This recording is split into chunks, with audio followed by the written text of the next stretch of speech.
So we are live. Thank you so much, Francis Chilaka, for joining me. Apologies for barging in on you on a Sunday evening and having you oblige me. I deeply, deeply appreciate it. I need to be sure and confirm that my audio is out there. You know the usual issue. So we'll be we'll be taking the week in retrospect to look at some things or major event that has occurred this week. And one of the major things that has happened this week is the IBB book launch. And that book launch, be like I said, the matter no great end because the matter still the ring for people here and everybody still they talk about them. It's very important to look at that because there are other developing issues in that book, especially as people get to go through the book and read it daily. They are continuing to see, in fact, controversies are continuing to arise following the with the things we did inside the book, make I just talk like that. So one of the developments is the fact that IBB eventually accepts that the coup, the 1966 coup, is not an Igbo coup. And in fact, now DNI can talk, say, even though say waiting be name again, Nzogo, Cardinal Nzogo, now from Igbo extraction from the present day Delta state. However, he is more of an Hausa than an Hausa man because he grew up for the north. And there they born him, and of course we know say Saudana adopt him as his own son. So now there they grew up, and there were other people too who were part of the coup, who were not Igbos and all that. So, but recently, Ohanaeze Ndigbo things say they need to take them lightly. So themselves, they begin protest. In fact, there are very critical issues Ohanaeze Ndigbo mentioned. And I like to read out the excerpt so that make Nigerians understand. Maybe they are waiting them finger for this point. Maybe they valid or maybe their points no they valid. So as the Apex Igbo Socio-Cultural Organization, Ohanaeze Ndigbo don't commend former military president, General Ibrahim Babangida, for a bold historic step we be say take. Say the January 1966 coup, no be Igbo coup.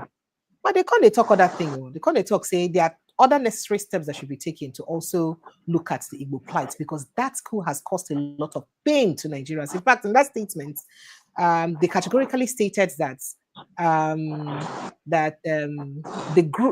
the ramification of the erroneous classification of the January 1966 coup as an Igbo insurrection have been profoundly detrimental, leading to catastrophic consequences, not only during that tumultuous period, but extending into the present day. That is, Igbo people as a group don't continuously suffer from the outcome of that assertion, say the 1966 coup, na Igbo coup. And not only did they suffer it from them, then from then when it happened, till now, they are still suffering it, apart from the civil war and its effects. In fact, according to the statement, they said the mischaracterization incited the July 1966 counter coup against the then military head of state of Igbo descent and precipitated the violent uprising targeting Igbo citizens residing in northern Nigeria. Of course, we know the massacre of Igbos in the north then. Sowing seeds of discord that ultimately contributed to the tragic Biafra war, in which 3 million Igbos, predominantly women and children, were killed. In fact, massacred, maimed. So many other lives were lost. Now, in the statement, the father said that in the wake of this tragic history, the Igbo people continue to suffer from systematic injustice and marginalization. Our demographic representation in terms of the number of states within the federation, because we know that all other regions, apart from the south, the northwest is with 7 states. The other regions are with 6 states. Only the southeast has 5 states only. So that's, I think, what they're pointing at here. They said our demographic representation in terms of the number of states within the federation remains the least of any ethnic group. The political conspiracies to deny Igbos the opportunity to ascend to Nigeria's presidency persist, and we face deliberate omissions of federal government presence into the southeast. Now, the tragic closure of the Eastern Economic Corridor, characterized by the permanent shutdown of the Calabar seaport, I don't want to mention the Onitsha one, and the other critical infrastructures underscores the extent of our exclusion. The statement further said. Additionally, they said that the implementation of the federal government's discriminatory policies exemplified by the quota system and the absence of functional international airports in the Southeast serves to reinforce the barriers to our equitable participation in the socio-political fabric of Nigeria. In the light of these grievous injustices, Ohanaeze Ndigbo reiterates and demands articulated during the 1999 Justice Oputa-led Judicial Commission for the investigation of human rights violation panel. It is imperative that the current federal government, under the leadership of President Bola Ahmed Tinubu, confronts the shadows of our historic traumas. As a matter of fact, they're demanding for an apology. In fact, they said, we need a public, unreserved apology from the president on behalf of past military regimes, particularly that of General Yakubu Gowon, who, by the way, told this present president that he should not mind what people are saying, that's how people attacked him when he wanted, when, he killed the Igbos, he, declared war against Igbos.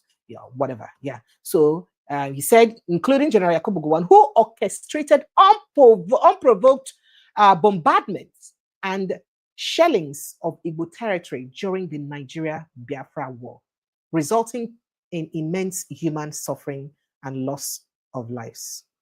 The statement further stated. I don't know if you're still here with me, Prince Francis Chilaka. I don't know if you're with me. The network is a bit tacky. Can you hear me, Prince Francis? Prince Francis, are you here? Can you hear me? So, I mean, these statements are quite, hello, Prince Francis, are you there? Oh dear. Hello, Prince Francis, I don't know if you stopped hearing me at some point. Yeah, but go ahead, I'm with you. Okay, all right, so do you believe that someone like Yakubu Gowon should apologize to Nigerians for the role he played in the massacre of Igbos because of this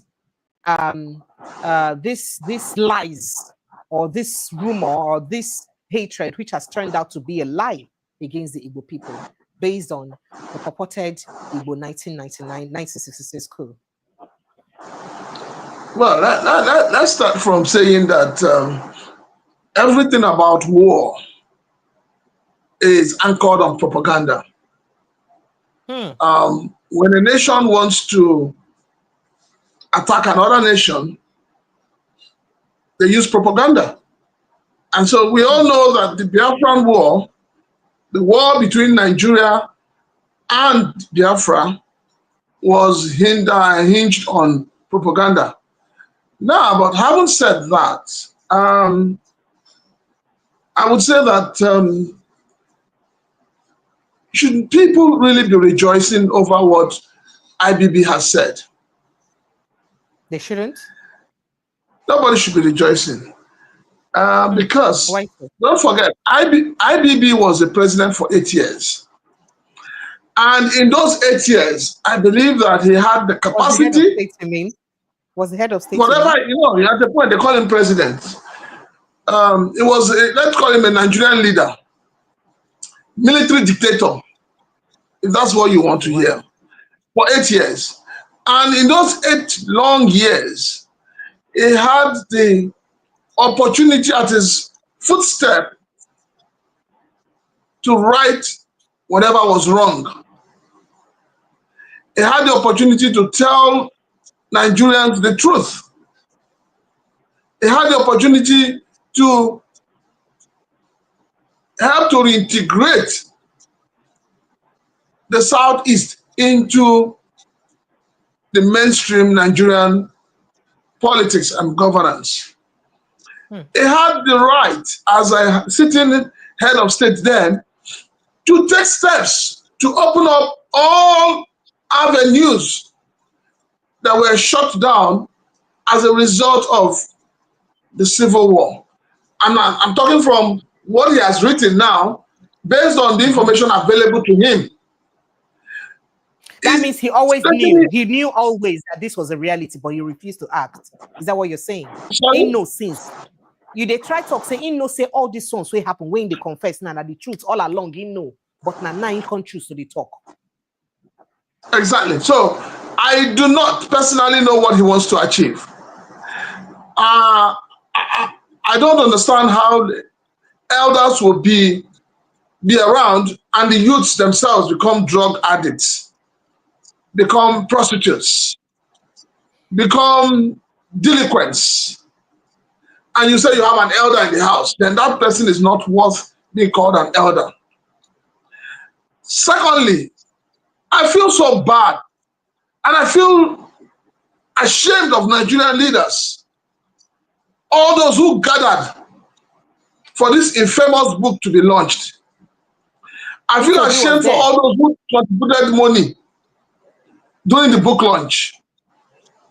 Because what they have come out to show to Nigerians, to the ordinary Nigerians, so to say, is that the ruling class is never divided when it comes to sharing the loot of this country. That they are always together. When you see them quarreling among themselves, it is like when two drug lords are fighting over who will control an area or who will take more money. The territory. Mm. So the Nigerian political class, the Nigerian military, those who have held sway in this country, and those who continue to hold sway as leaders in this country, are not worth the salt of this country. All those who gathered for that book launch, they are a disgrace to this entity called Nigeria. Hey, wait. Yes, they are, honestly speaking. Because now what they're trying to teach Nigerians is what I've been saying, I keep saying it, is to say that you can do every evil, every wrong you want to do. Nigeria does not have a system. Nigeria does not have an institution that punishes people for doing the wrong things.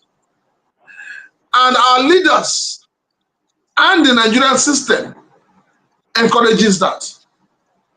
Ordinarily, considering the fact that when he was invited by the Oputa panel to come and testify, because then Oputa panel was looking at the issue of creating, let there be peace, let there be harmony, let there be forgiveness.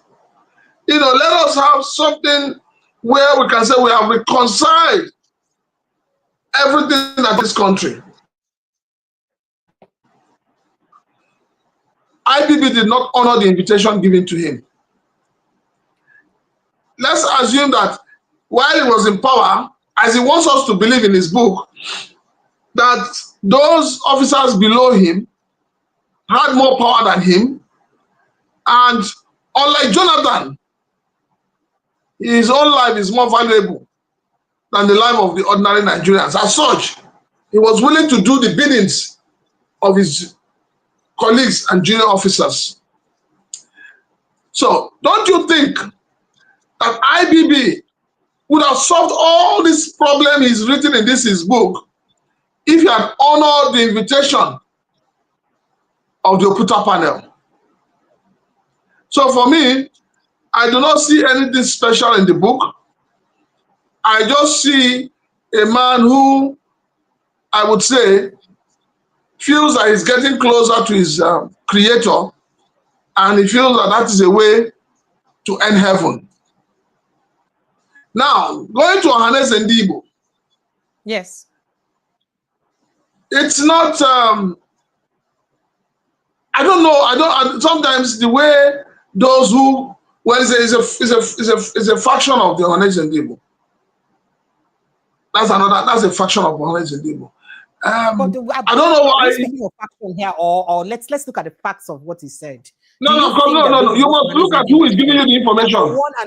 You must look at who is giving you the information. It's very important. Yes, I found out that Isuguzoro is so much interested in media. He wants to be in the eyes of the media. Honestly speaking, with what IBB has written and with what he has told Nigerians, it is not something that a group like Ohanaeze Ndigbo will react to immediately. The Igbos will sit down and reflect on it so that everybody Because this is, you need to understand that the pains of the civil war is one of the reasons why the agitation by the likes of Nnamdi Kanu, Simon Ekpa, etc. cannot end. So I had expected that the Igbo nation would have sat down and looked critically at these comments, so that when they speak the mind of every Igbo man. But no, we have Ohanaeze Ndigbo that is so much in the press. These are the same Ohanaeze Ndigbo, the same group of Ohanaeze Ndigbo that came out and said that they are adopting Bola Ahmed Tinubu for 2027. And then I'm trying to juxtapose. You speak from this side, you speak from this side. They are behaving like Wike. You must know what you want. It is very, very important that the Igbo race know what they want in this country called Nigeria. IBB has spoken.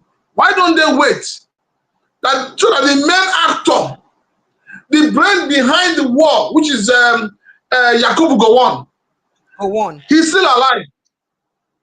He should be able to respond. And when he responds, okay.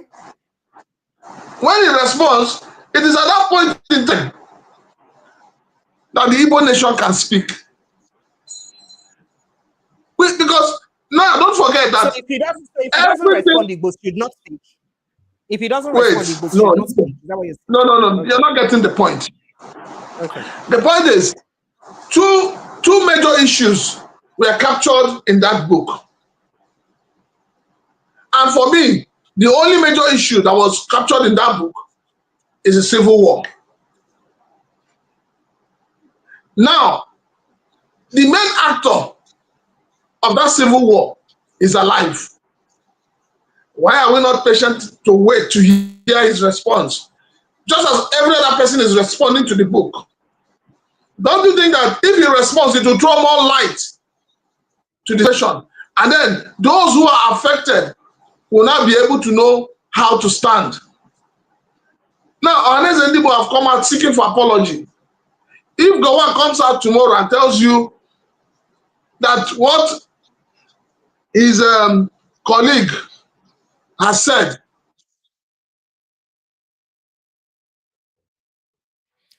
so these are questions that, that's why I said we need to be patient. We need to be patient to react to certain things. And the Ohanaeze Ndigbo need to understand that it is not everything that they react like acid. This is something we need to sit down and look at it critically, evaluate what has been said, find the ingredients in what has been said, find the truth in what has been said, and move forward. You and I will also agree that this is not the first time we're hearing or we're being told that the coup was not an Igbo coup. But you also know that those in government have failed to accept it. So we need to hear from the man who is actually the actor, the man who carried out the heinous crime of killing the Igbos. It was the inability, don't forget, of Gowon to protect the Igbos in the north that made Ojukwu, then the colonel, to declare the Republic of Biafra. So he needs to speak. Because of the attack of the Igbos then in the north. Yeah, so if Gowon does not speak, we are still in a mirage. Because we are still not seeing the truth. We need to hear him speak. He was involved. Okay, so speaking about Gowon, during this 2023 election, the election that brought in President Bola Ahmed Tinubu, we hear Gowon talk something during all the matter where they come out for the election and the inauguration and all that. When they tell them, say, make him go ahead, go take those tough decisions, because now so people talk when him be one declare war on the Igbos, but at the end of the day, no stop him and then go into the war and then come out victorious. I don't know if you get me. Did you hear me? Can you hear me? Can you hear me? Yeah, but can you hear? It's not too clear. I don't know if you can hear me. I don't know if you can I hear can me. hear you now. Okay. Okay, so I said that, remember that during the 2023 election period and, after inauguration and the subsequent subsidy removal and all of that, the same Gowon bin don't react to President Bola Ahmed Tinubu when he advise him because of the decisions when he takes. He make him go ahead, take decisions. Say people will always talk. Say now, so people talk when he be say him being declare war against the Igbos, but him go into that war and then come out victorious. So do you see Igbo Gowon as somebody where he be say they sober for the decision when you take based on what you talk now, say Gowon need to talk? Do you think even if he speaks he would be sober, or do you think that he'll still stand his ground, understanding that, thinking that he did the right thing and he came out victorious after all, so what's the big deal? Okay, let me put it this way. What IBB has done in his book is actually to say that Gowon is stupid. Yes, that is what he has done. He has also said to us as Nigerians that wait, not vex that. IBB in his book. I say IBB what he has said is that stupid. Yes. Why you talk like that? He made him to look stupid. He made him to look stupid because he has heaped all the blame of that war on Gowon. In other words, he is saying to Nigerians that Gowon knew the truth and refused to follow that truth because of what? His selfish interest. That is what he has done. So, because of that, those who are there, who are managing Gowon at this point in time, should be able to tell him that, okay, look, other than making you look stupid, this man has heaped the whole genocide I was leashed out on the Igbos on you. And as such, Gowon should speak out. Gowon should not carry the burden of the civil war. Gowon should not carry the truth of the civil war to the grave. This is an opportunity for him to come out and speak. Because don't also forget that what IBB has done is also to pronounce publicly that Gowon is a liar. Hey! Yes, that is what he has done. So I want Gowon. He pronounced him as a liar because from what he has said and from what we have read that led to the civil war, it means that somebody is telling a lie. And IBB is telling us bold-faced that Gowon is a liar. So Gowon needs to come out and speak. The same thing has happened June 12th. But unfortunately, everyone. Oh dear. I think Prince Shilaka's network has caught him off. Oh my goodness. For like explain this one for Dao. Say IBB just call Gowon a liar and call him stupid and a fool for the decision way in take by writing this book and the statements we make about the civil war. Well, you can join the conversation, by the way. The phone lines are open. You can call us on WhatsApp alone on 0817-0294077. We'll be looking at this and varied other issues. We'll also look at other controversies that this IBB's book has raised. Do you think that the Igbo people deserve an apology from Gowon and even IBB himself? Because from what Prince Francis Chilaka has just said, he not be like, say, IBB no sins. And he be military head of state for how many years? And he knew all along why he be military head. Why he no take decision? Why he know, and he know all this truth, all that why when be military head? Why he no do the right thing to make sure, say, in state the correct thing and make the Igbo then they know see them the way they see, or even to bring back or join the Igbo people properly. Perhaps give them more states to balance the states, perhaps just speak up so that this rumor and this bad belle saying na Igbo coup no for continue will lead to some of the bad blood will happen now. In fact, this bad blood even became worse during the 2023 election. Even till today, if you go to the streets of social media, there are people who are still arguing that it was indeed an Igbo coup, and that's a problem. So, did IBB know since and deliberately keep quiet to malign the Igbo or to allow, people to cast aspersion on the Igbo people and to hate them, to alienate them? Was it deliberate? And if it was deliberate, why is he only speaking up? And let's even take it from another angle. IBB's wife, Ibrahim Babangida, was from Delta Igbo, that is the Igbo-speaking part of Delta State. And that is exactly where the person who led that 1966 coup is from. That is Kaduna Nzogo. Kaduna Nzogo is from present-day Delta State, which is Delta Igbo. Where he married from? Where he married Mariam Babangida in wife from? Right? So if he knows saying that in wife people, nine do that coup, why he be saying when he be head of state? You not come and contact say, this coup one they call Igbo coup, not be Igbo people particularly do amo. The person will even do from my wife area, and besides self, he even be more of Hausa person than any Hausa person, or he be as much Hausa person than any Hausa person. Why did IBB not do that then? He had every opportunity to do that, but he refused to. Why now speaking up now? Well, while we wait for Prince Francis Chilaka to join us back on the conversation, 4 lines are open. I'd really love to take your reaction on this conversation. So, former head of state, Ibrahim Babangida, had a lot of time, had over 4, 5 years, 6 years, 7 years, 8 years to talk about this situation, to change the narrative, this false narrative against the Igbo people. Why did he not do anything about it? Why did he keep quiet? The person where they talk say na in lead the coup where make they call him Igbo coup. Na Kaduna Nzogu, where they adopted by Saudana and where born and grow up in the north. He's as much northerner than anybody, northerner than any other northerner, which he also reflected in his book. So if he had known all these truths then, why did he keep quiet for all the while he was head of state? And why is he speaking up now?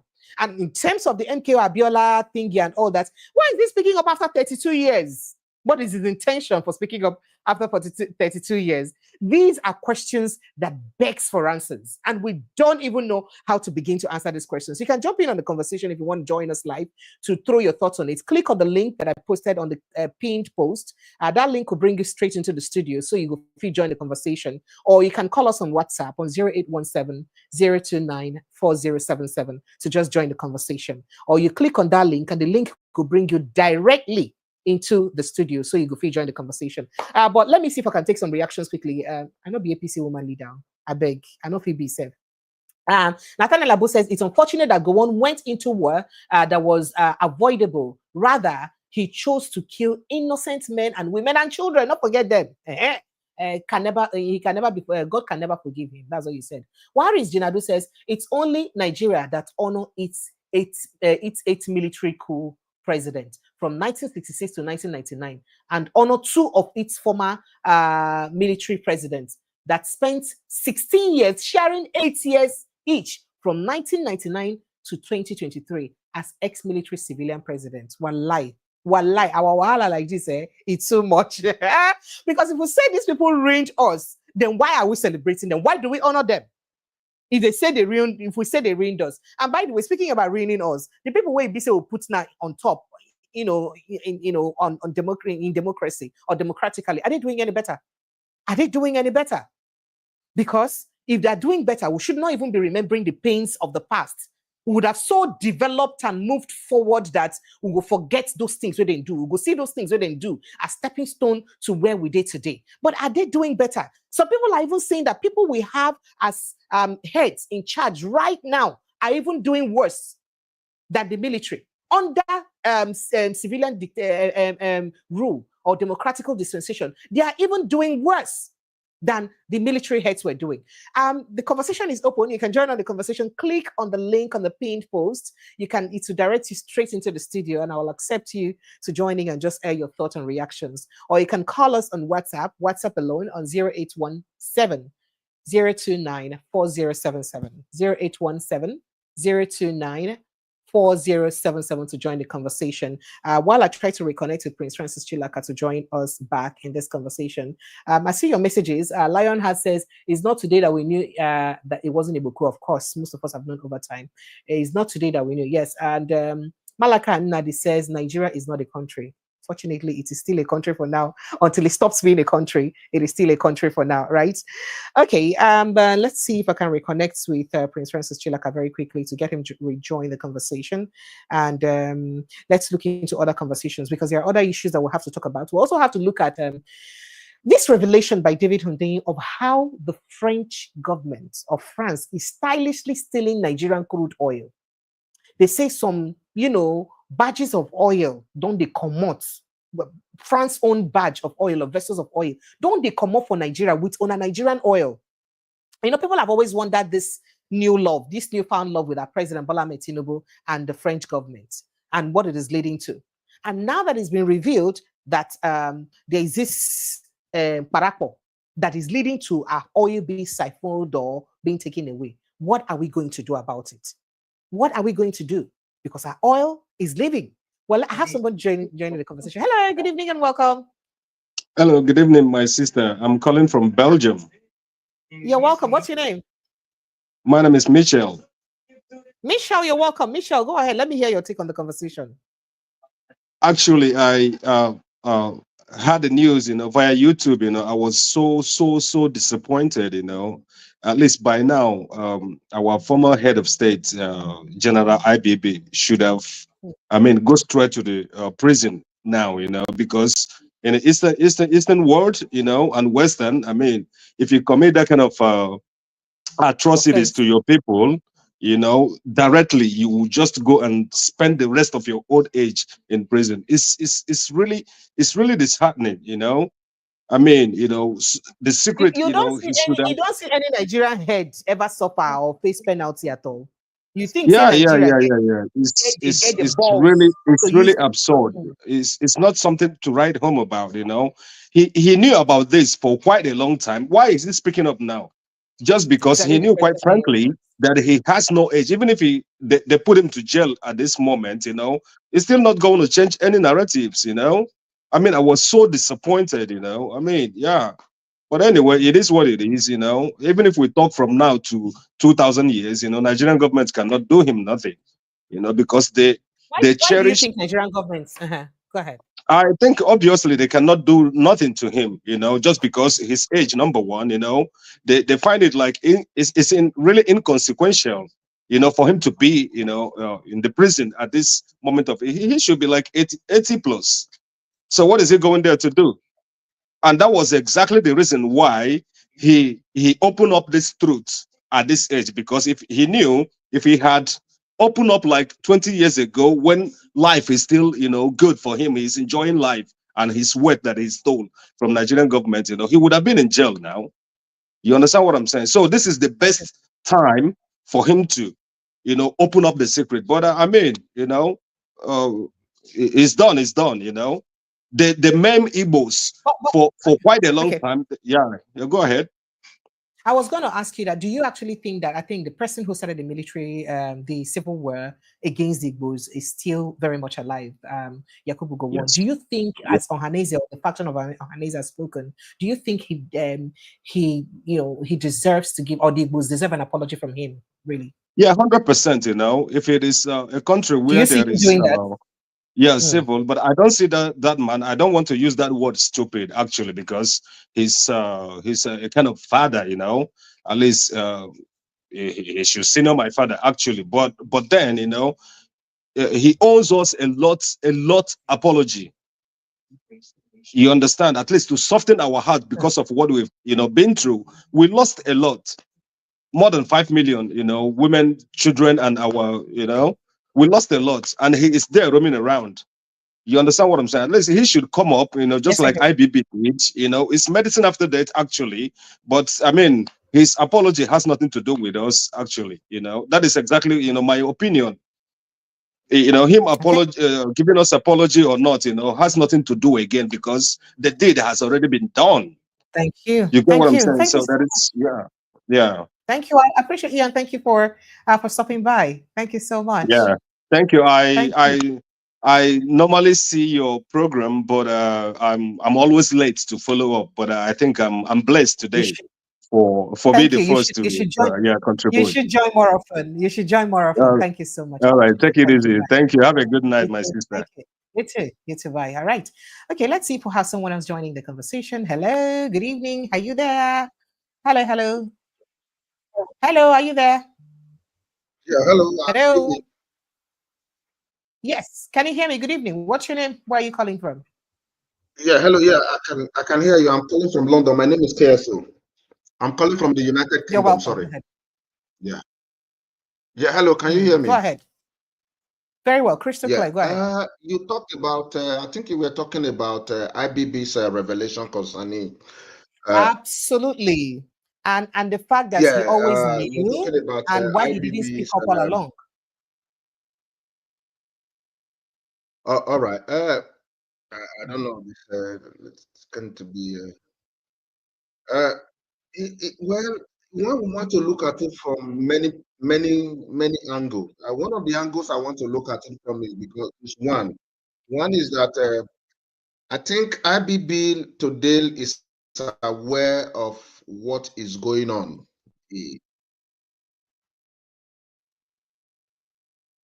Probably IBB are beginning to see the signs that any moment from now Nigeria may cease to exist as that geography, because Nigeria is not a country. Let us be front with ourselves. You really Nigeria think is that not that will happen just a anytime soon? geography.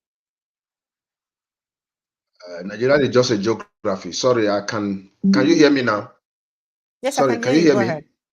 Yes, I can. Go ahead. Hello? Go ahead. The revelation is coming. Okay, the revelation is coming at a time where Abibin is actually very close. Of course, yeah. No, if you look at the way Nigeria, I don't think, uh, I don't, I don't think there is any signs that Nigeria is going to be better. Uh, except maybe changed, something changed very soon. But with the signs that we can, Nigeria is not only sitting on the keg of gunpowder, Nigeria is sitting on an atomic bomb that is to explode. Because the front line are there. They are just there. They are just too obvious now. And any moment from now, if care is not taken, explode. So Abigail is aware of that. And who brought Nigeria to where it is today, they are aware of that. The 2023 election has actually revealed so many things that is making Nigeria to have to think about the country they call home. Nigeria is not a country. It's just an amalgamation of different ethnicity who did not really sit down to discuss their coexistence. So that is why you see there is nothing you are going to do today that can move that. Then IBB himself, they are beginning to, it's not only IBB, for IBB to have actually taken the time to write that book and begin to do some revelation concerning the Igbos. I'm not an Igbo man. Let me just say that clear. I'm not an Igbo man, but I believe that the Igbos have been so maligned, they have been so marginalized, so pushed to a corner where an Igbo man is becoming an endangered species in Nigeria. So they know what they have done. Abibil is part of those people who have pushed the Igbo to the danger line that they are today. He cannot say he's not part of it. But for some reasons that is best known to him, is coming out at this time to look. It's time for us to tell the world the truth. The Igbos are not responsible for the civil war that occurred in Nigeria. They are not responsible for the 1996. There were other hands who were actually involved. Do you understand? I Yes, I believe do. the revelation may not be too late, but it's good the revelation is coming out.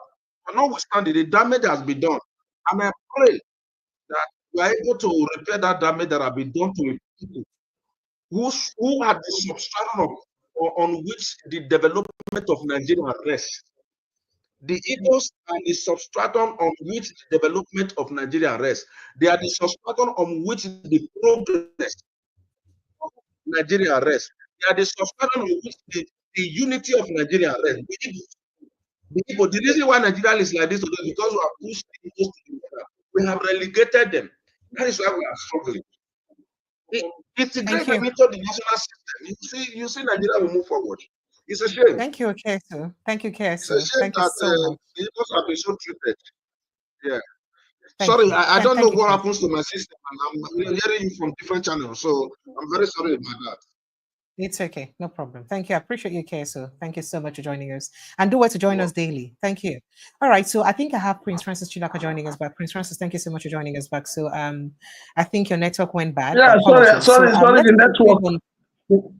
It's okay. Let's quickly conclude on the IBB's conversation and the conversations that's been raised. Okay, good. So as I was saying, I said that IBB. Yeah. I said IBB in his book, what he has done is to bring out two issues. One, he has declared the fact that Gowon is stupid and that he's a liar.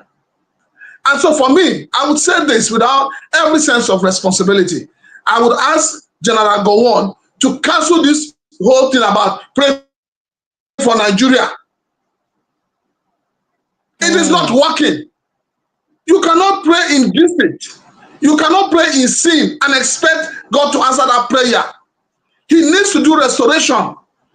He needs to come out clean and tell Nigerians the truth. Maybe after that, maybe the prayer he's championing will work. So I would ask General Gowon, please, forget this whole thing about prayer. Pray for Nigeria, pray for Nigeria. We have been praying, we're not seeing any result. Come out and tell Nigerians the truth of what happened.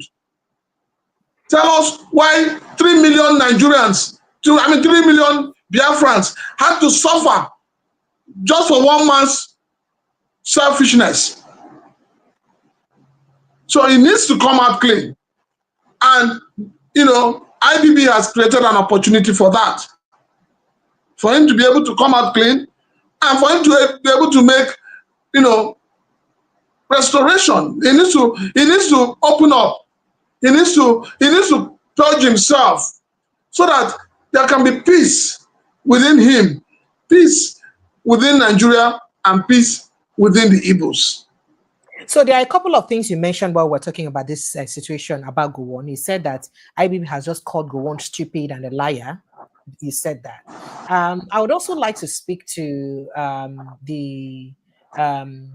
his revelation about Abiola winning the election and all that. Why do you think Babangida kept quiet for years? 32 whole years after that election is when he's now speaking up. After 32 years. In that process led to the death of Abiola himself, to his wife Kudirat, and almost, the destruction of most of their properties and all of those. So why is he speaking up only now? And what do you think Nigeria as a state needs to do with this information? The heart of man is desperately wicked. You never ruled that out. So I think the whole thing is the fact that, like I keep saying, Nigeria is a country that do not have institutions that work. Because if we have institutions that work, by now, from the revelations he has given, he should be arrested and prosecuted. That's the truth. Because he is like a man who has been living in insanity for 32 years. And then you're suddenly releasing the man. Who will pay for those 32 years that has been wasted? Is it not wickedness to have kept quiet for 32 years? Is it not evil to not speak when you know that everyone involved in that matter is gone and dead and buried? So I think it's just this whole thing about people feeling, I don't care. People feeling I'm larger than life. But in the real sense, nobody is larger than life. You are here today, tomorrow you're gone. So I think what he wants also is he wants people to remember him. He wants history to remember him as a man who finally spoke up. But I'm telling you, history will not remember him. Because those people you expect to write those history, those historians you expect to put his name in the annals of history are all upset. They have closed their book, they have thrown away their pencils, the ink has finished. Okay. So what he has done is medicine after death. So there were quite other confessions. He talked about why he removed Buhari's government in 1982. He also did talk about, what led to his beloved, friend and all of those issues. And just like you said, these issues are a bit too hefty to be coming out at this time. And as you said again, do we expect the Nigerian government to really do anything or take any action, considering that all of them, including Peter Obi, that a lot of people had hope in, was part of that book launch, and they were happy and they were all yummy and chummy. So it looks like these are the set of people that Nigerians Precious. I said to you when we started, I said the only people that are divided in Nigeria are the ordinary Nigerians. The only people that praise and worship their oppressors are the ordinary Nigerians. The political class, they have a way of coming together when they want to share the loot of this nation. Nothing comes in their way. Not their mother, not their father, not their children. The moment they want to share the loot of this nation, they have a way of coming together. But they have ensured that the ordinary Nigerians cannot come together. And that is why they keep pushing one narrative. Today they come with ethnicity. Tomorrow they come with religion. So they are masters at dividing the people and masters at coming together to share the loot. I mean, when you say even Peter Obi was there, in the Senate, don't you have people from Labour Party? In the House of Reps, don't you have people from Labour Party? How many times have you seen them oppose an issue? How many times have you seen them come up with a position paper that will alleviate the suffering of the Nigerian people? Wallahi. I was even about to say that. See the embarrassment that Natasha Akpoti faced over the week, that because of sitting position, which eventually led to us digging out that there was, a like incident that happened with Akpabio during Saraki's Senate and all that. Now, people from in fact, women, we have 4 female senators. 3 other women were in that Senate. None of them spoke up for their fellow woman. When Retiki Gibbon was being around in the Senate, how many of them spoke up for her? When Wike was dragging her back and forth like I passed my neighbor generator, how many women, even the women who run civil societies, how many of them spoke up for her? The women are the problem to themselves. The Nigerian women, they are a problem to themselves. I tell you this. I tell you this. When it comes to voting, there are more women voting than the youths.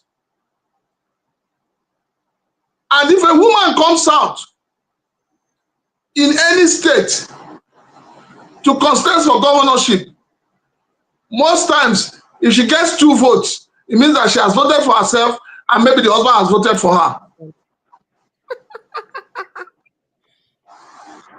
It's not funny, but that's the truth. Women don't like themselves. They are very envious. They are very jealous.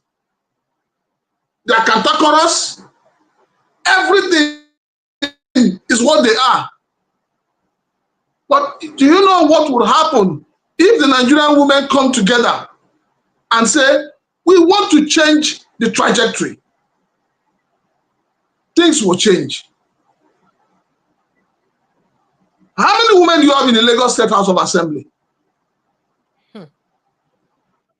And since this whole brouhaha that's been going on in the Lagos State House of Assembly, how many women have you seen speaking up for Zimoji Shola. How many? How many women? So there's more to it.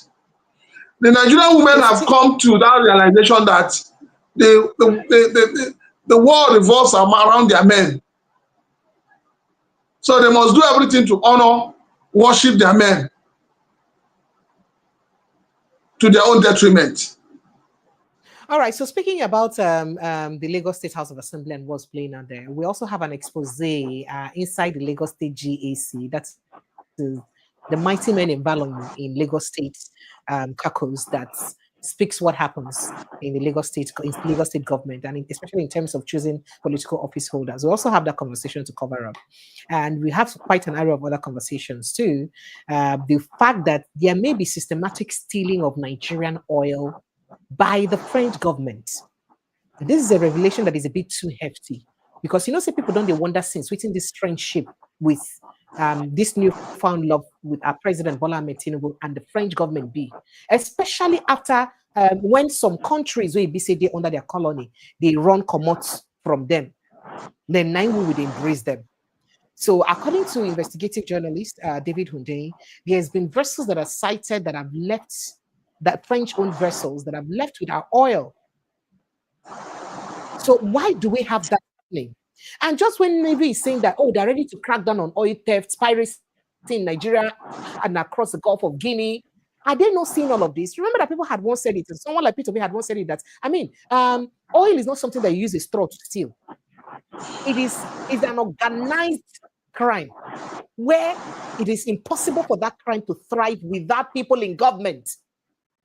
So how is it that just when we signed a bilateral relationship for French to explore our solid mineral, and then we're not having French vessels on our waterways with our oil inside of it? What could be going on if this revelation by David Hundeyin is anything that we need to pay attention to? Sir? The care when they take flog first wife, they know they throw well. Yeah, it's still there for corner. The care when they take flog first wife, they know they throw well. They keep on. In other words, Mali, Burkina Faso, and Niger, you think that they are stupid to tell French to get out of their lives? Senegal too. Senegal is beginning to tell them, you know what, hands up, remove your military base from us, do a certain things that are getting tired. So you think these countries are stupid to say, we are done with ECOWAS. We are done with the French. When people come out to write history and they say that the whites came to Africa and enslaved Africans, I say, no, the whites did not come to enslave Africans. It is the Africans that enslaved themselves to the whites. Mm. It is the African chiefs and kings that were selling their own people to the whites as slaves.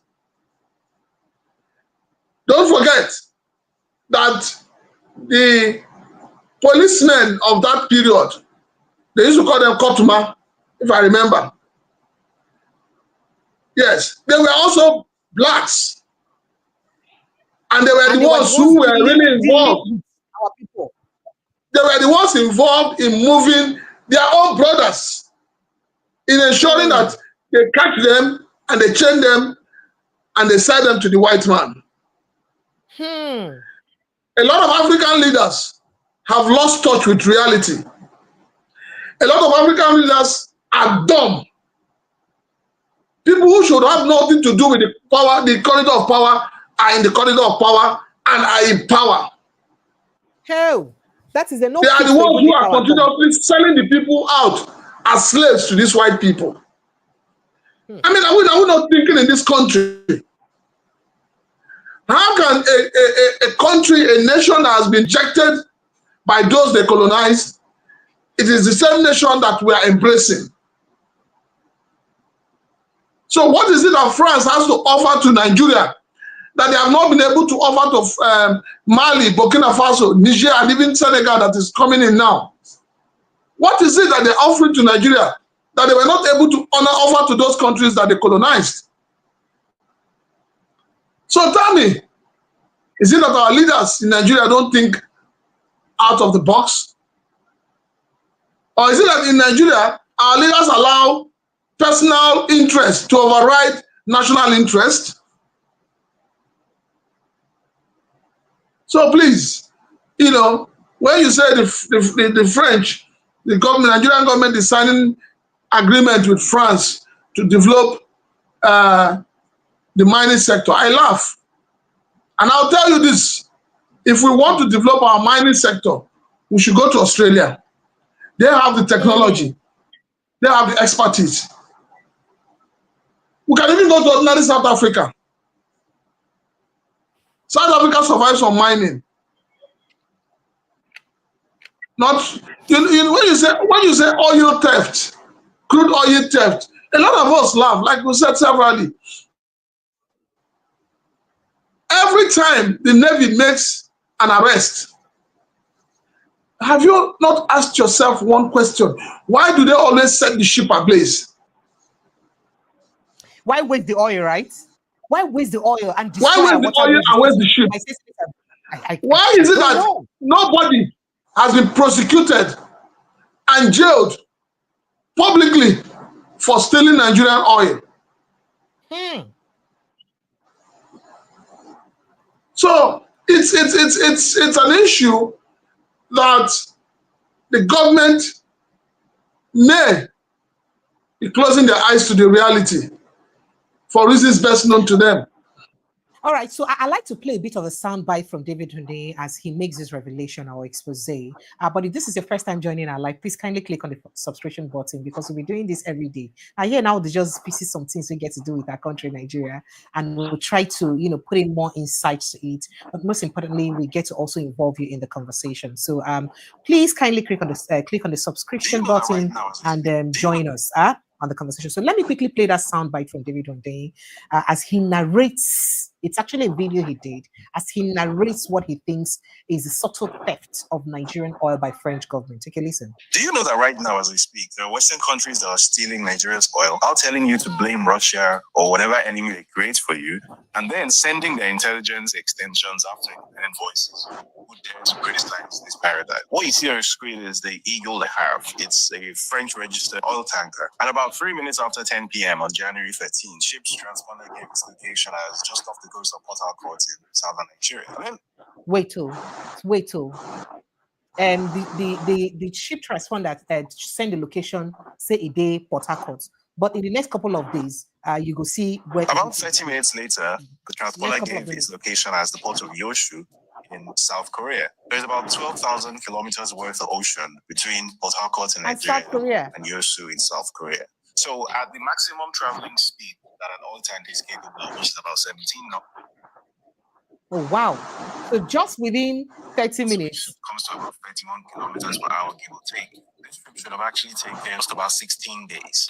And yet, apparently, this trip was done in just under 30 minutes. So either this French ship had stumbled into an undiscovered wormhole and someone of that oil tanker is about to get a Nobel Prize in physics, or something else entirely was happening. Maybe this ship did not want to be identified as being where it was. So bottom line, there's a systematic theft of our oil.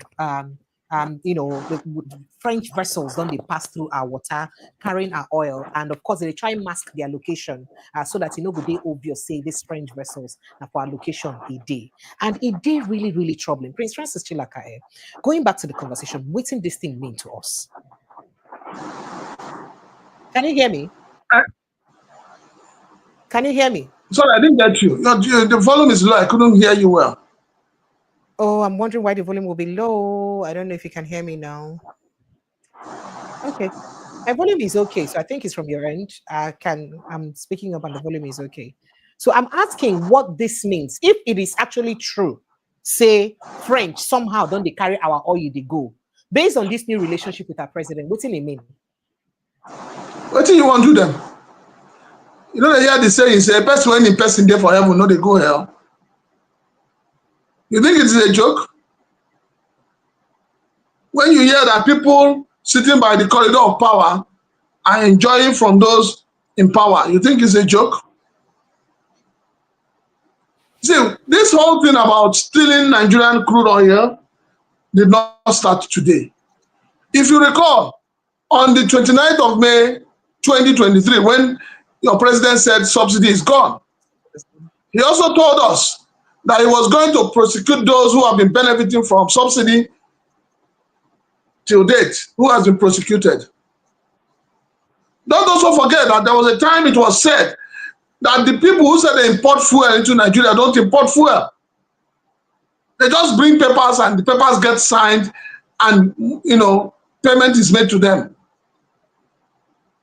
So there's endemic corruption in the system. And the only way to set Nigeria right is for us to make a law that, maybe we'll just make a law that once you are caught, you just be killed for corruption. Do you see our Senate passing that kind of? Remember that Ndume said that, say, tipping small money like millions and billion, you know, millions, no be stealing, or 1 billion. Now one person tip plenty money like trillion. Now you don't tip money because if they tip million or small billion, so they carry and share to the masses. So not be stealing with that. So do you see the same crop of Senate or National Assembly members passing a bill that will affect them, understanding that also, you know, culpable in this crime, if it is a crime? I agree with you. I agree with you. And that is why we're saying the electoral law needs to be changed. Precious, in a country where you have lawyers, you have professors, you have doctors, you have engineers, and the minimum for you to be a leader in this country is attended school cert or NEPA certificate, something is wrong with our heads. In a country where professors who have read all the books will be the ones to engineer half-breed, half-educated people to take over the reins of leadership, something is wrong with us. We need to bring up the bar for anybody that wants to contest election in this country. We need to begin to check people. I think we had a little bit of network. I think we had a network glitch at some point. Can you hear me, Prince Francis, sir? I can hear you. Can you hear me, sir? Yes, I can hear you. I think we had a bit of network glitch. You were saying something that in a country where we have doctors, lawyers, and all of that, and the minimum to get into office is something like the minimum is like school cert or attempted. I said in a country where we have doctors, lawyers, engineers, name them, professionals, well-read and educated people. And the condition for you to lead such a people is attempted school cert or NEPA certificate. Something is wrong. We are not thinking straight in this country. We do not want this country to get better. And so I am saying that it is high time we raise the bar of qualification for those who will lead this country. That is why some of your leaders, they go abroad. They jump train. They jump public bus. No police escort. No DSS. No MOPO. But when they come back into this country, you see 1,000 cars following them, escorting them. All manner of siren. Roads are closed and blocked. And you tell me we want to progress in this country? How do we progress? All your leaders who go abroad to see the way they have developed their countries abroad, how many of them have come back to develop their states?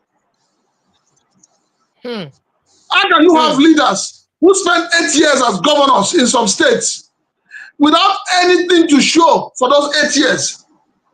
No legacy to leave behind. They go to the Senate and retire to the Senate.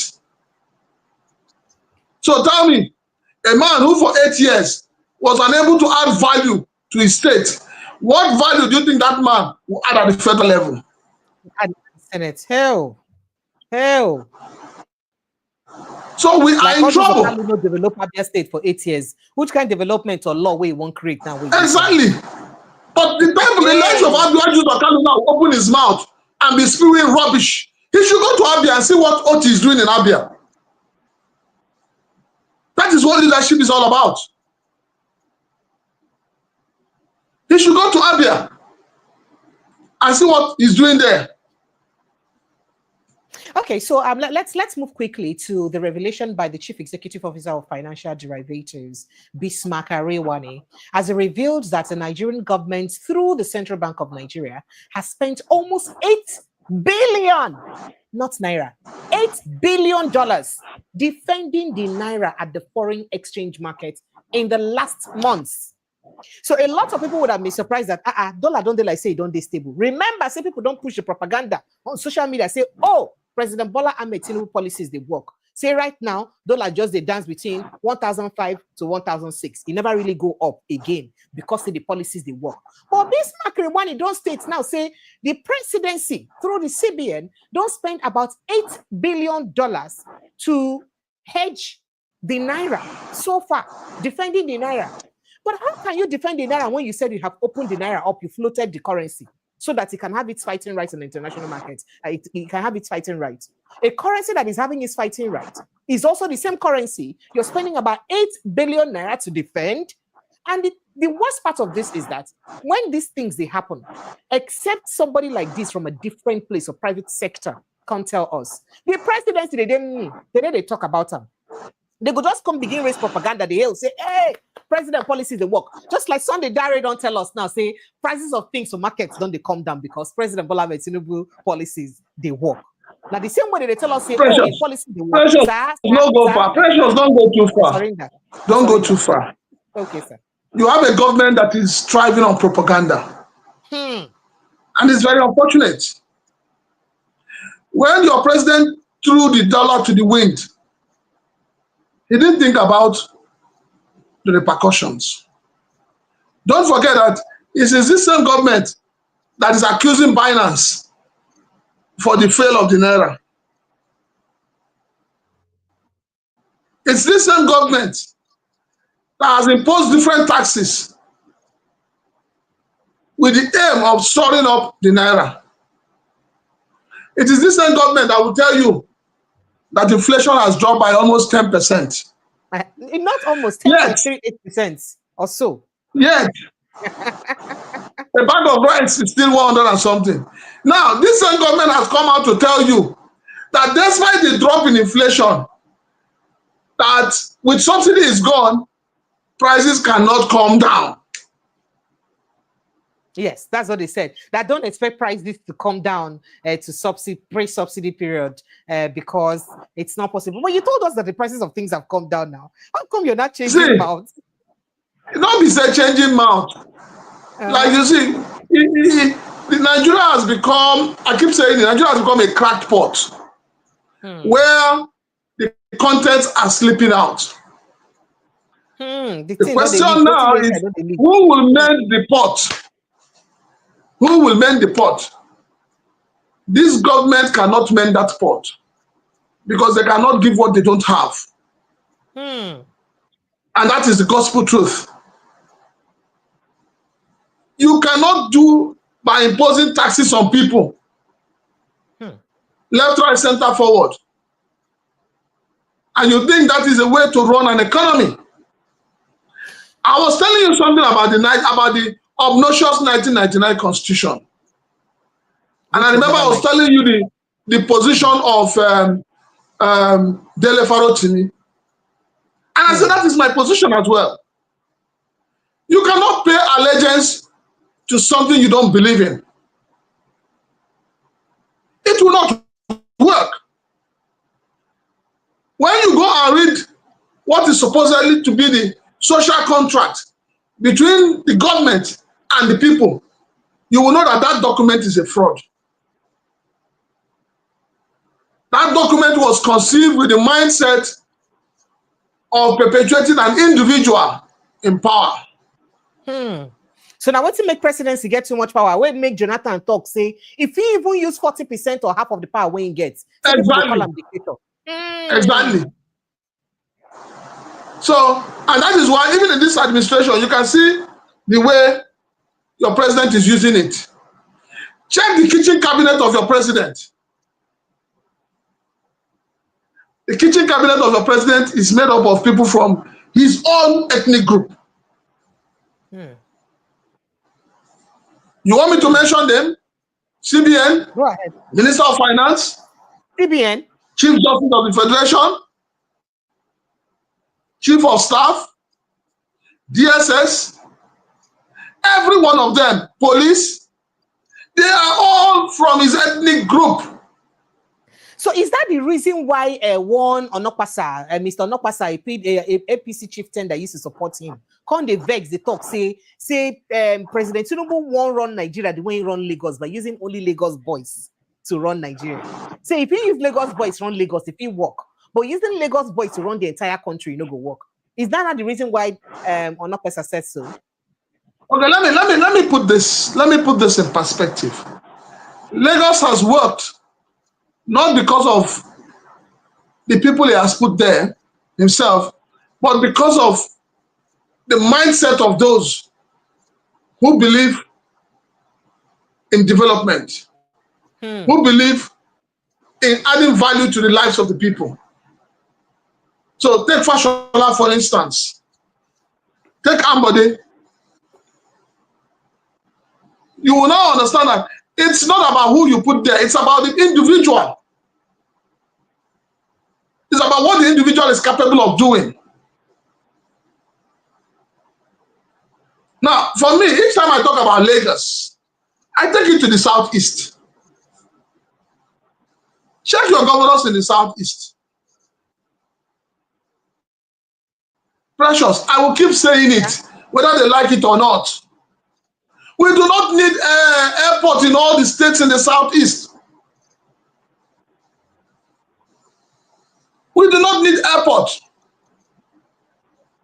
What we need in the southeast is a network of train. If you network the entire southeast by train, you have solved 80% of the transport needs of the southeast. And then those in the Senate and those in the House of Rep should now be the ones responsible for requesting and ensuring that the southeast is connected to other parts of the country via train. You make life easier, cheaper, and healthier for the people.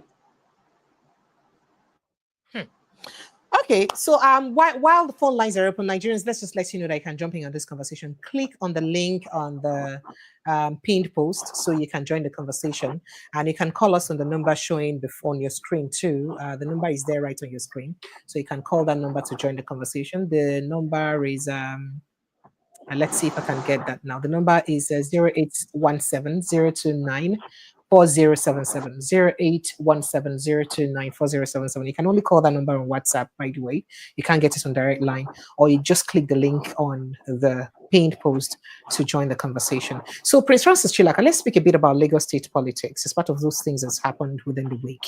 And the GAC and their decision. We do know that the GAC is a group of, I don't want to say cabals, formed by in 1999 or within the week of 1999, when the now president was the governor of Lagos State, and inform as an advisory council, we be say good day, they like the kingmakers for inside Lagos State. But right now, and there are lots of people who be say make up the GAC. But right now, they like a small division there inside the GAC, because some of the people, members of the GAC, were from Lagos State, will be Lagos origins. Don't they want they think and where we say Lagos for Lagos? Remember that the GAC 90 instrumental for the outing and insisting say Akinwumi and Bodeno go run second tenure. Of course, based on the decision of President then, TINUBU then, when be president again, they never be president. And they're in charge of so many decisions. And a faction of this GAC, we hear saying that them insist say Obasa must go. And there is a faction now that are called Lagos indigents. Remember that most of the members then, they're mostly Yorubas from different parts of Yoruba land, you understand, or Yoruba states.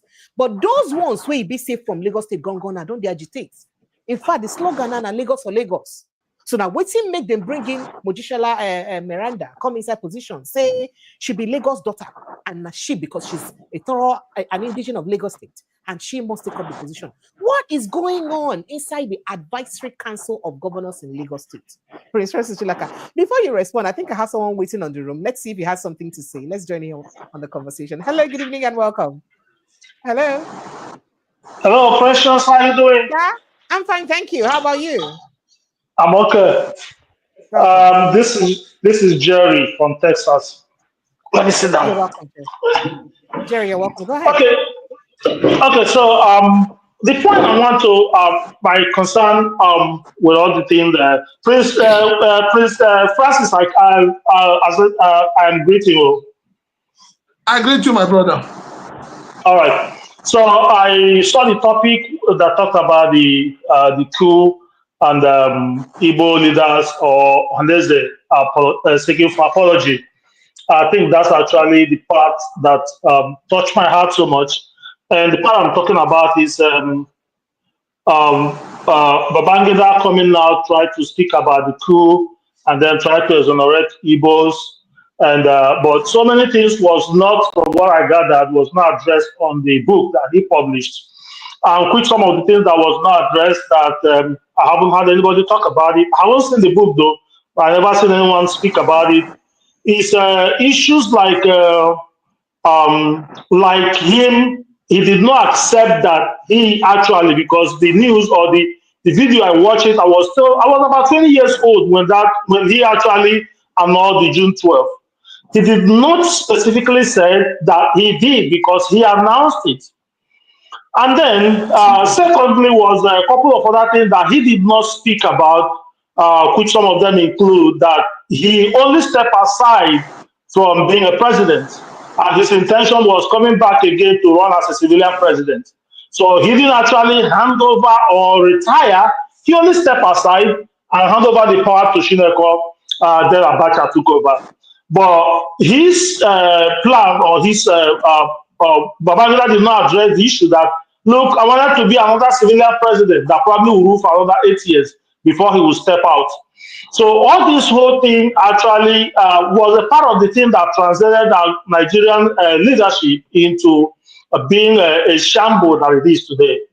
But then again, another point that Prince Chinaka mentioned here that touched my heart is, how do we take this matter to the Igbo leaders or Igbo governors to actually set up a trade network, as they said, on the whole of Igbo regions?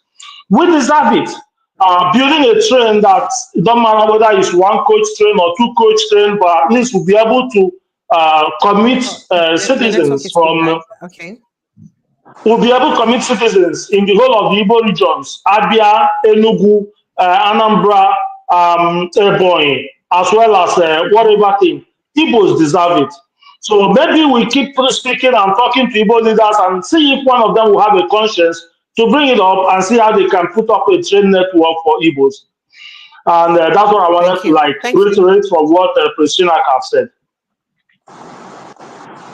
All right, thank you. Thank you so much. Prince Chilaka, would you like to react to him, respond to him? Prince Chilaka, sir, I don't know. Yeah, network is horrible. Can you hear me, sir? Would you like to react or respond to him? No, I mean, I think what he has said is what every Igbo man wants. For me, it's not about blaming the federal government. I keep saying it. Let us start the blame game from our leaders in the Southeast, our governors, our senators, our honorable members, our state houses of rep, houses of assembly. They are not living up to expectation. So if you are blaming the federal government, then the federal government has its own. But are we putting our house in order first? Are we prioritizing our people first? If the Igbo leaders prioritize themselves, their people first, then the federal government will have no option than to follow suit. But they're not doing that. So we are praying and hoping that, like he just said, we need Gowon's prayer to touch the hearts of the Igbos, their leaders, and their elders, to understand that they owe the people development. Because at the end of the day, network is really whether they bad, like it, so they can build the best houses in Lagos. They can buy the best houses in UK. They will still come back to their ancestral home. Your network is really bad, but let's see if maybe your network will get better bit after this call, because your statement. My network is very good from here. Barely hear you. Can you hear me? Okay. All right. Hello. Good evening. Are you there? Can you hear me? Good evening. What's your name, please? And where are you calling from? My name is C2. I'm calling from Frence. C2, how far now? It's been a while. Go ahead. I'm just busy, you know. I appreciate you, Frence, and my brother Christian. I appreciate you. Thank you. I agree with you. Sir? This is something regarding the revelation that you and in the for apology from him. Is that correct? Absolutely, yes. Right. And go on too. And go on too. They said go on has to apologize too. Okay. Let me tell you something. To my chest that when people think I'm going, it's different. What they want to hear is different from what they do. I'm not this person. I see it well. I have found between me and my God that I will speak the truth and nothing but the truth. It doesn't matter who is offense about the truth.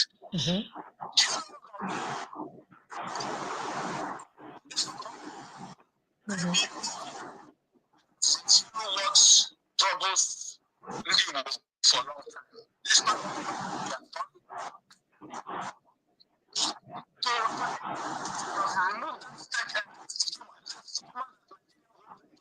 today.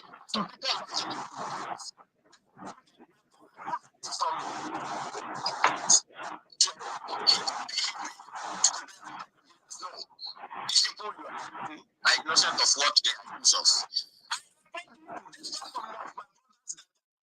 The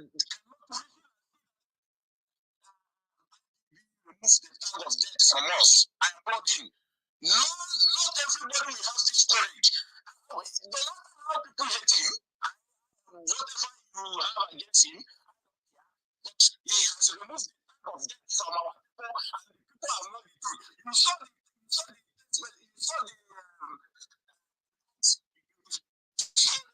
you saw what the wrote on the day of service, whatever they call it. You saw what that man wrote. And asking apology from IBB. Have you claimed what most of them accountable for the genocide committing in Imo State or Igbo? This so-called cultural group who we don't know who from it. Today they are the main problem of Igbo. Ohanaeze is the main problem of Igbo. Is that what you're saying? Most of the main problem we have.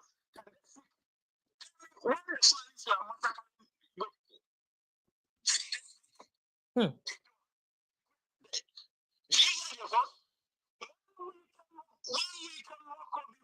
so complete 1 month.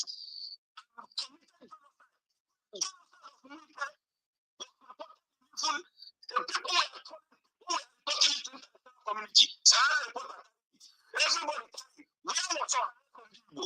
Where was the people who went to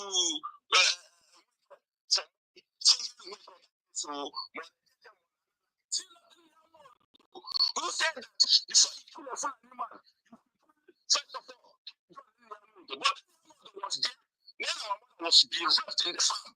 All these videos are just for people to see. Was there when our mother's farm were destroyed by Fulani cows. Were there. What our sister who came back from Canada, a beautiful white lady, was killed. Immediately she went to her mother's farm. When it was littered everywhere, the video was there. We don't make up anything. We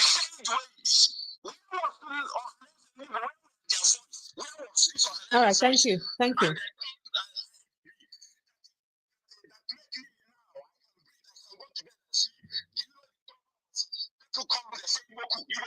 Thank you. Thank you. Thank you.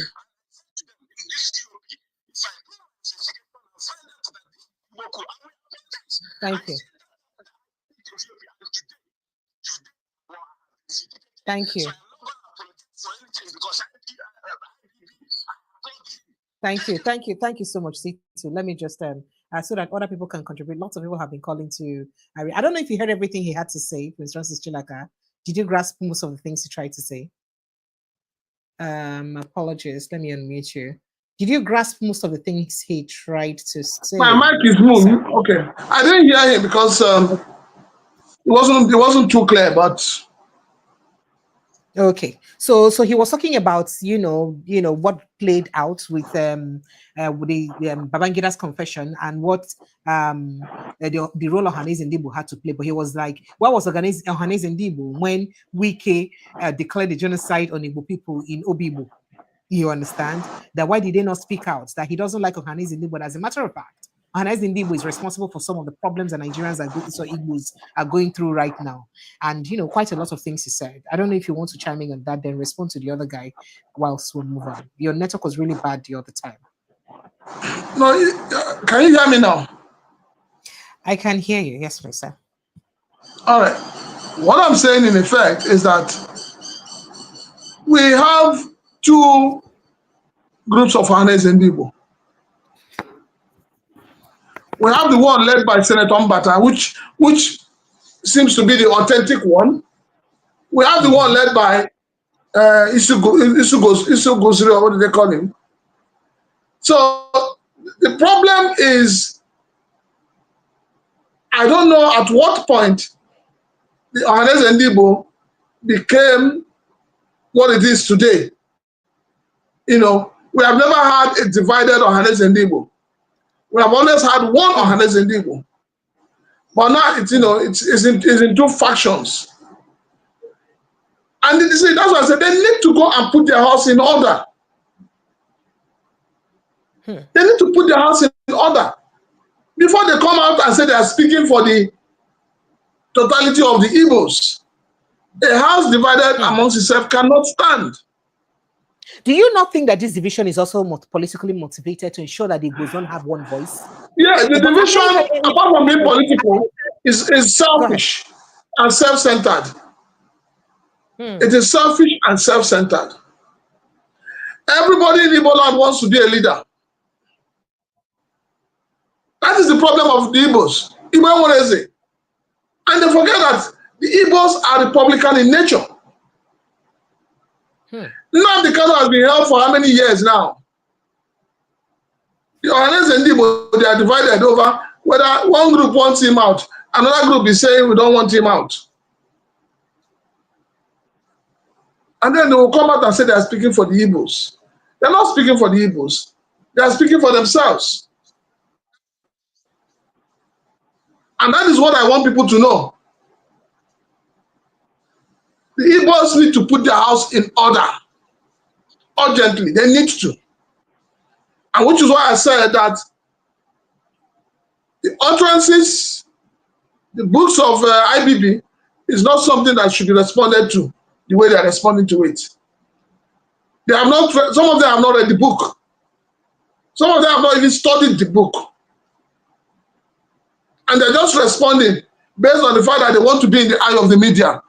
That is not, for me, that is not leadership.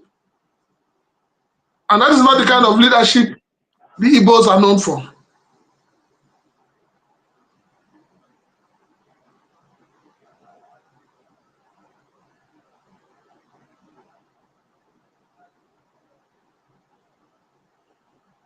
That is in the 2025 budget. Presence of any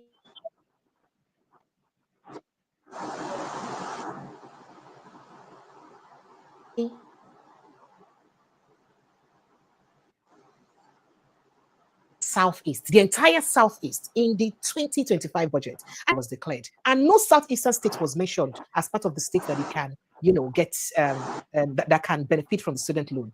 And I wonder why all the Southeast governors, their National Assembly members, Ohanaeze Ndigbo, everybody kept quiet. Till now, I'm not sure any Southeastern state can benefit from the student loan. As if that is not enough. In an entire 1 year budget, the video is out there. Let me see. Is the video out really? Let's see. Princess Chilaka, can you hear me? Can you hear me, sir? No, I can't hear you. The network is gone bad from your end. Can you hear me? I think the network problem is from your end. Oh dear, I'm trying to change network. Let's see if I change network, if it will get better. Apologies. While I try to sort that out. But, so speaking basically to this issue of no capital, the lack of no presence of capital projects in the 2025 budget within the Southeast, what should we do about that? What do you think is the ideal thing the Igbos should do about it? As a matter of fact, somebody did tweet, and I quote his tweet. He said that the entire Southeast and South-South was cut off from the proposed National Bullet Train project. Now, this is a train project that is supposed to connect major cities across Nigeria that is captured in the 2025 budget. But the entire South-South and Southeast are cut off from that project. What are the Southeasterners supposed to do or expected to do? Precious, you're asking a question that you and I do not have an answer to. You have governors in the Southeast. You have senators from the Southeast and South-South. You have honorable members from the Southeast and South-South. They are the ones that we should be asking this question. Those who have always gotten to lead us or to represent us, they have always failed us. It's not just happening with this administration. It happened with the past administration. And that was why your former president, Muhammadu Buhari, could refer to the Igbos as a dot. And what did your senators do? What did your honorable members do? They didn't do anything. They just kept mute. So if a budget needs to be defended, if an item needs to be added to the budget, it is those who are representing the Southeast that should do that, and not any other person. But like I keep saying, we just have people who think of themselves and then their families alone. Can you hear me, sir? We have a constitution that allows impunity. A constitution that does not encourage people to do the right thing. It is high time we look into the issue of people jumping party, decamping from one party or to the other. The clause that allows that to happen should be removed. If we need to sanitize our system in terms of leadership, let us start by sanitizing our electoral law. If you put your electoral law under scrutiny, under test, and it succeeds, I am telling you, we would have solved 80% of Nigeria's problem. The reason why Nigeria is the way it is because of your electoral system. And it is high time we look at it critically before we go into the 2027 elections.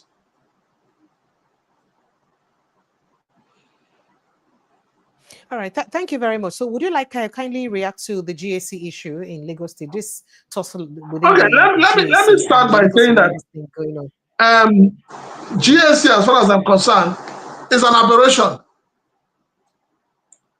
It's an aberration, it's complete aberration of the tenets of democratic rule.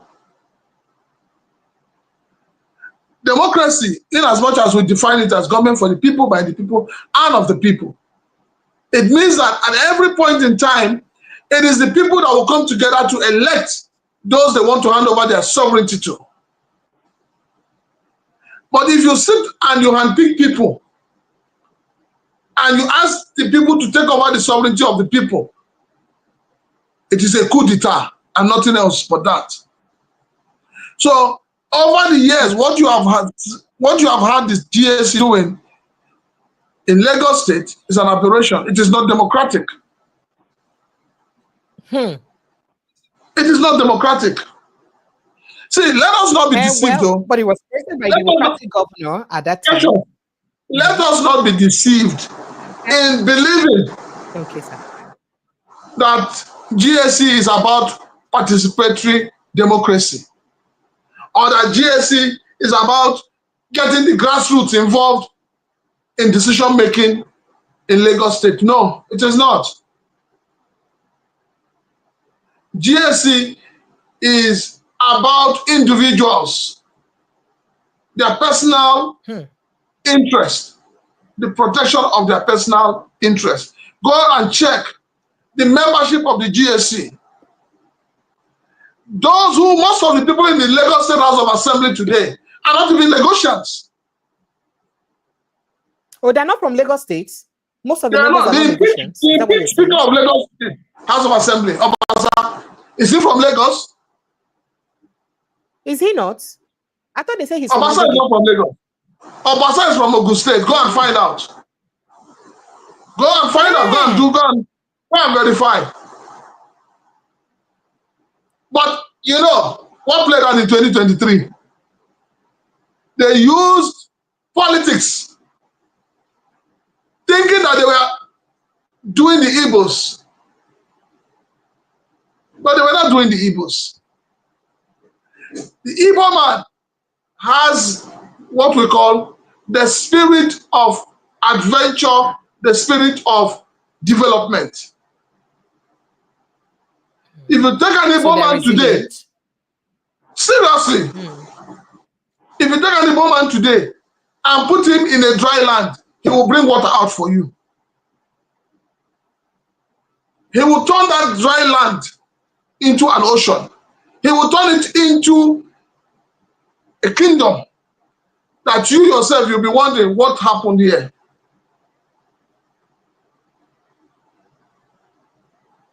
I'll tell you, 60%, if not more, of the development of rural areas in Lagos today is by the Igbos. Yeah. So for anybody to think that the Igbos want to take over Lagos, the person is joking. But what is playing out is Obasa that is fighting to remain in Lagos House of Assembly. Is he from Lagos? About 20 to 30% membership of GSC members, but about 30 to 40%, they're not Lagosians. And meanwhile, they're the ones that decide what happens inside Lagos State too. Exactly. And they're the ones who instigate Lagosians against non-indigenous for greed and self-defense. And that's go to your states. Go to your states. Enough is enough. Those who are not from Lagos, just like they told the Igbos, they should go to their state and go and contest election. If you're not a Lagosian, if you're from any other southwestern state, go to your own state. If you're from Kwara, go to Kwara and contest election. If you're from Oyo, go to Oyo and contest election. They should allow Lagosians to rule Lagos. Otoge, enough is enough. All right, phone lines are open. I see some calls coming in. Kindly click on the link on the pinned post to join the conversation. That link will bring you straight into the studio, so you can join in on the conversation. Or you can call the WhatsApp line. Is also there on the pinned post, so you can join the conversation. Number to call is 0817 0294077 0817 I have quite an array of messages. Let's see where I can start and stop in reading them. Okay, Lionheart says it's not today we knew that it wasn't an Igbo coup. I think I took that. Malachi Nadi says Nigeria is not a country. It is a country. Precious Enyi, the APC woman leader. Unfortunately, you know, no say I know the APC woman leader. Good, try reading between the line. Cynthia Omoriava says, good evening, precious, and happy Sunday. Thank you, Cynthia. Happy Sunday to you. The problem, Akaonye Witere says, the problem with Nigeria is a failure to understand our heterogeneous nature and come to table and discuss a system that will stop making only tribe feel, making any tribe feel insecure. That's what you said. And Waris Jinadu says Nigeria founded on military dictatorship. OBJ Buhari were ex-military civilian presidents of Nigeria with less progress. IBB on the hotspots. And he said Nigeria, yeah, I think he said so already. Greg Avie says, my problem with this revelation is why did he wait all these years and all the atrocities being meted out on Igbos without doing anything about it? He benefited immensely from wrong narratives too. That's what he said. And then Wari says, with expectation of Jonathan and Yer Adwa, who were not Nigerian military, or exception rather, they struggle to govern with ex-military office around them. And TINUBU is in the shoes of ex-military running the show. That's what you said. And Sabino's Waje Bichi says, Gowon is evil man. He was responsible for buying 5 million Biafrans for betraying late Chukwuemeka Odumegwu Ojukwu on Aburi Accord. Remember that it was the Aburi Accord issue that cost the opera. And then he says, Akaonye Wetere says he violated the Maradona way of life leadership that was attributed to him. That's the main reason he's doing it now. And then quite a lot of a platter of responses there. I think I have someone waiting to join live. Let me see. Agao Chain Solomon, thank you for joining us. Good evening and welcome. Uchenna, are you there? Good evening. Yes, you're welcome. Yes, good evening. Yes, please. Where are you calling from? I'm calling from Asaba. You're welcome. Go ahead. Please, I want to ask, at this IBB review this story now about this Igbo Coup. So what next? What next are we expecting for Igbos? I'll go let Prince Francis Chilaka answer you if you have the idea of what's next. Yes, what next are we Nigeria to Igbos? Because they slaughter Igbo, they slaughter our ancestors, they slaughter our fathers, our mothers, people, many women with pregnancies. They kill many so, and they hide history for us. They did not give us history for years. They are saying leaders of tomorrow. They are still there after all these atrocities. They are still there. You see what in that man talk? He gave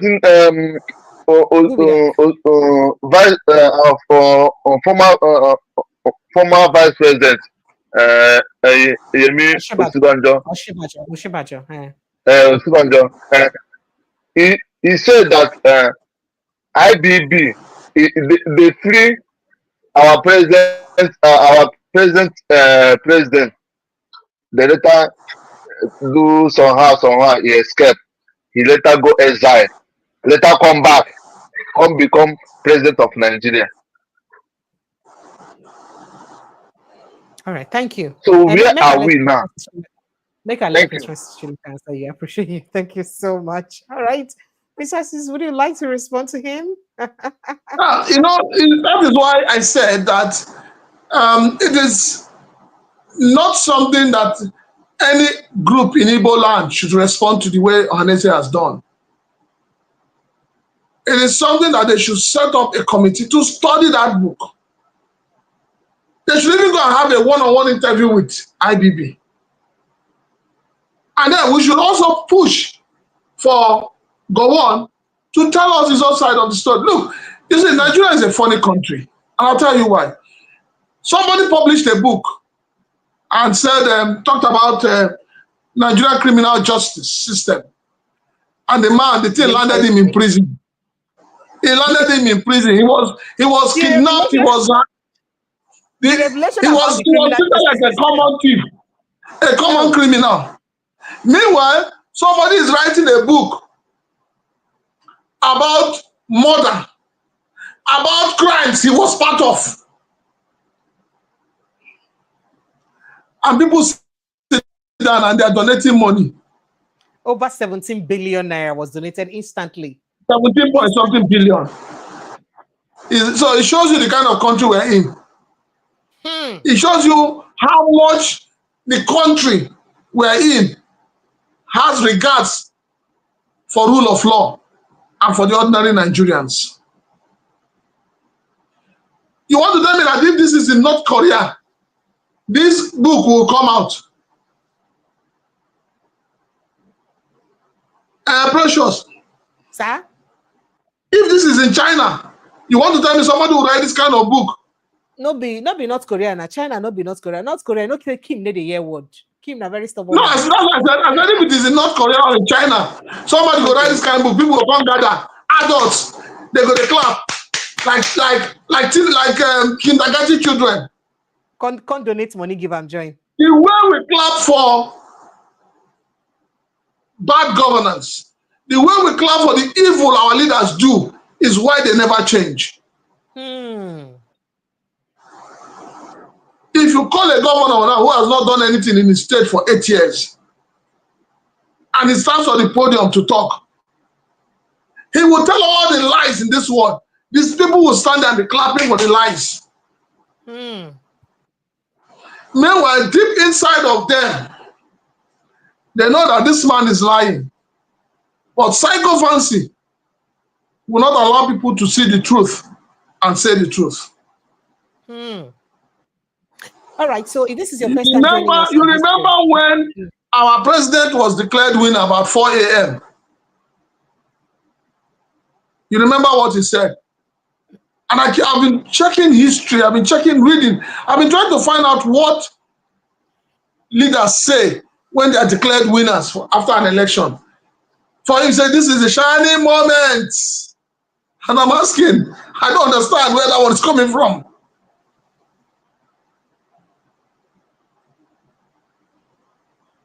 That kind of statement made by our president when he was declared winner is the kind of statement that Ohanaeze, led by Isugozoro, is making right now. So please, Gowon, General Gowon, I am appealing to you on behalf of we the poor Nigerians, on behalf of the Igbos, on behalf of those who were killed during the Civil War, come out and narrate your own side of the story so that history let me be completed. Thank you. Let me take a few more responses. I have quite a lot, and the line is still open for anyone to join the conversation. So as I said earlier, you can click on the line on the you can click on the link that is in the pinned post and then join the conversation, or you can call the WhatsApp line, either of them. But if this is your first time joining our live show or our show generally, or this platform, please welcome. I wanted to say you're welcome in the name of the Lord, but I can't sing. So just ensure you pitch on that subscription button there. Then if you still click on the bell, the notification button, so you go know when anytime we won't go live. But subscribe, share, so that you go to follow us like a village people, make we discuss things where they shape our nation and where they affect us as a nation, and most importantly, get to hear our voice. I never think that our voices or our talks is just for nothing. Trust me, it is talks like these that creates the desired awareness and sensitizes the people enough to take action. We do believe that one day we will indeed take action. Sabinus 1J Bichi says, in a sane country, IBB accepted admitting treasonable felony should be on handcuffs till the remaining parts of his life. Rather, Aslickers are clapping hands for a murderer. He did not buy MKO alone. Wow. And Chukwudi Anthony says, you need to rephrase your caption. It's not an Igbo coup, but a revolutionized coup led by some young officers to favor the Yorubas. Did you hear that? That is a revolutionized coup led by some young officers to favor the Yorubas. Remember that people have often said that that coup was aimed at, bringing Awolowo in. And IBB's book also corroborates that same claim. So do you agree with him? He has said he has said his own side of the story. I will no longer talk about this book until I hear from Gowon. Okay, said. All right, so let me take a few more messages. Greg Ovier says, where is it now? Greg Ovier says, I really don't care about the event of 1993 election because them. Both people benefited from the marginalization of Ndigbo. God is dealing with them one by one. More events are coming up. And Sabino says, thousands of people lost their lives and properties and their businesses, not only NK alone. Well, I didn't mean, I was talking about the 1993 election thingy. Michelle Eze says, the way you answered him, sir, sorry, now over home training, they do me. And then Greg says, by the time TINUBU finish with Nigeria, even the Ronus will understand that corruption. TINUBU is, oh, wow, so TINUBU is a criminal, will remain criminal. And stop it, I don't like it. Okay, Akonye Waiter, I see your messages. I say, remember Senegal president was the president that ECOWAS sent to talk with the Sahel state, that is Burkina Faso, Mali, and Niger. Maybe the young men in those three countries, in the course of negotiating with them, they were able to convince him to see things clearly. Maybe now waiting make himself come begin tell France, excuse me, remove your military coup. Remember, there was something very serious that happened that, recently concerning that French and Senegal issue. There were a set of, I think, Senegalese military men, if I remember that incident correctly, that helped French, fight, a war. And I hear say, as they bring back these guys, then instead of paying them the money where they're supposed to pay them, French kill all of them. You understand? I hope I get this incident well. Let me not be narrating wrongly. And at the end of the day, one of the things or requests that Senegalese or Senegals are requesting for is that French apologize. And Macron should apologize for that deed that his forefathers did against Senegal, those Senegalese soldiers. And Onyeka says, Nigeria is really in a sorry state. I weep for my beloved country. Oyi, one of Oyi Afole says, good evening, precious Chilaka, and us following you. Thank you so much. I appreciate you. I see all your messages and I appreciate you. Thank you so much. Okay, Popular Side Channel says, the West and North use the incident to grow from obscurity. That's what you said. And then Wisdom Ndidi says, who can tell me the meaning of Nigeria? He won't rename Nigeria. Well, I see all your messages. Florence, thank you so much for calling my attention. He said, after Wike bite Igbos in Obibo, Nia Wobodo, accompanied by Ohanaeze Ndigbo, went to visit Wike. And of course, they greet and well. And that's exactly what my brother who called in from Sierra Leone, C2, tried to say. All right, guys, thank you so much. I appreciate all of you. Thank you. I would continue to speak on statements and incidents that are shaping our nation because it's very important that we keep talking. The day we stop talking is the day we start dying. Thank you for your calls, your reactions, for contributing in this conversation. And we'll keep doing this as often as we can till we get the desired result, hopefully. And we cannot stop, especially in the wake of this 2027 election that's coming up. So Prince Francis Chilaka, if you have a parting shot, I'd like you to jump in very quickly. What's the wrap up? Well, my parting shot is that Nigeria is a country that will be great. But Nigeria cannot be great when there's injustice, when there is bigotry, when there's tribalism, when there's religiosity. Nigeria will only be great when we are sincere to ourselves, when we say truth, speak truth to power, and when our leaders realize that the sovereignty they enjoy is owned by the people. That is when Nigeria will be great. IBB has spoken to Nigerians. He has told Nigerians his own side of the story. touching on the Biafran War, touching on June 12th, touching on Maman Vatsa, and all of that. Unfortunately, most of the people that should have responded are gone. But I am happy that when it comes to the issue of the Biafran War, where 3 million lives were lost, there's still somebody who can set the record straight. And that is General Gowon. I'm appealing to him via this program that he should suspend the Pray for Nigeria program first and embrace the reality and tell Nigerians what happened that led to the Civil War and the role he played, and to be sincere about it. That is when we'll have justice, we'll have fairness, we'll have equity, and then we can begin to build trust amongst one another. That's all I can say. Thank you so much, Prince Francis Chilaka. Lawrence Honora says, America adage said, if you want to catch the corruption, follow the money. Who were those that benefited from the coup? The beneficiary of the coup were the sponsors of the coup.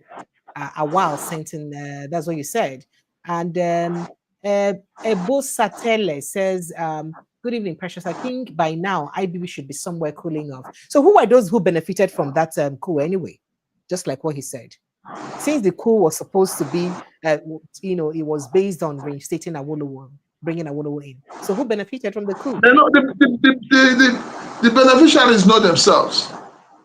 And some of them are still alive, but they're not telling the truth. They're not telling the truth. Thank you. Thank you so much. So this is thank you so much. I appreciate you, sir. Thank you so immensely for joining us. I am deeply grateful. Thank you very much. And do enjoy the rest of the week. You're welcome. Thank you, sir. All right. So this is the first time of joining us. Kindly click on the subscription button, as I said earlier. Follow us like your village people. We see the wait for now. Yeah, click on that subscription button, follow us, and we'll continue to speak on things that's got to do with the development of our country, because no country will get them right, whether Europe, anywhere, we just sit down, make one Messiah fight for them, and then carry their hand, fight on their country. Now, everybody within the country can look and say, we don't tire, enough is enough. Even though some people, they say enough is enough, some people, they too, will no fit to talk. But at the end of the day, the majority voice can carry the vote, and so those countries, them just get them right. So we too can make that majority voice by creating awareness till we gather enough like voices, and then we see that change that we're looking forward to getting. Thank you. I love you guys. My name is Precious. I would always say protect your mental health, right? I'll see you next time, God willing. Goodbye.